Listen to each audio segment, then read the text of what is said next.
Hey everyone, hope you're all having a great week.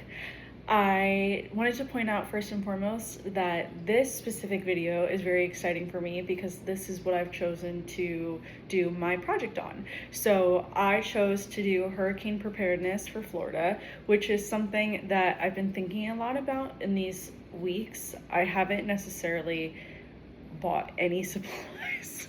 Which I understand that we are reaching hurricane season, so that is definitely something that I should have. I haven't been living in this apartment for very long, so I need to get the things that I would need in order to be safe and secure in this apartment.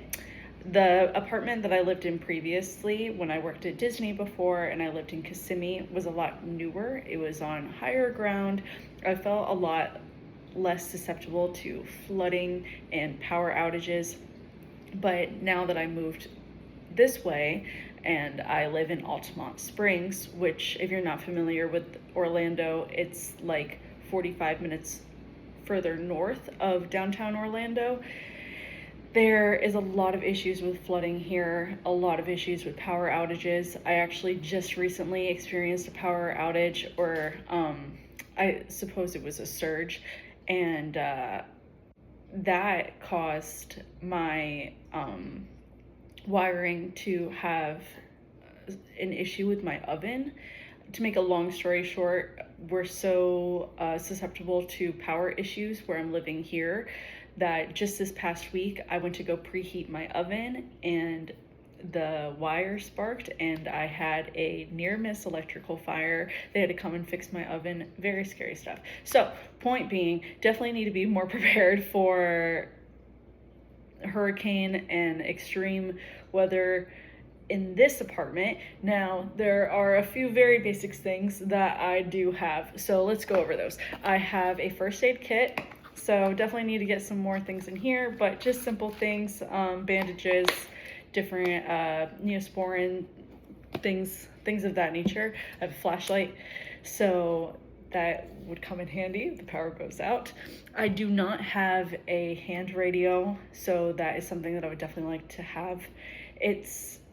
That specifically has really come in handy in all the hurricanes that I've experienced in my hometown. So Cape Coral, Florida, I was there for Charlie, I was there for Irma, I was there for, oh my gosh, Irma, that's when I first started college in 2017. So I was actually living in the dorms then, went home, stayed at home, and we lost power for 3 or 4 days.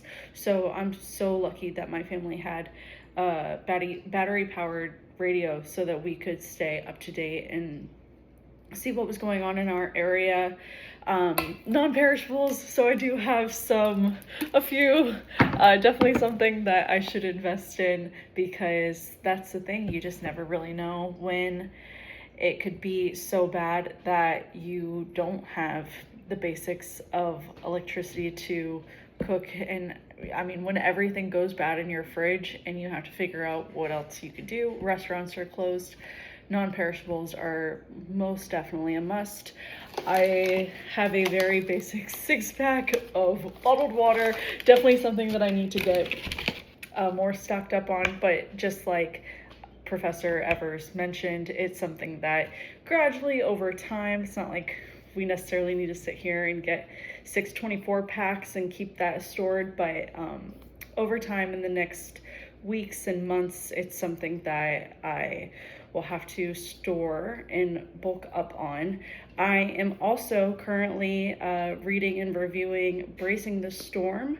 The author, Kingsley, he goes over a lot of different ways that we can be prepared and kind of take away like the fear of it all and just face the facts when it comes to hurricanes in Florida.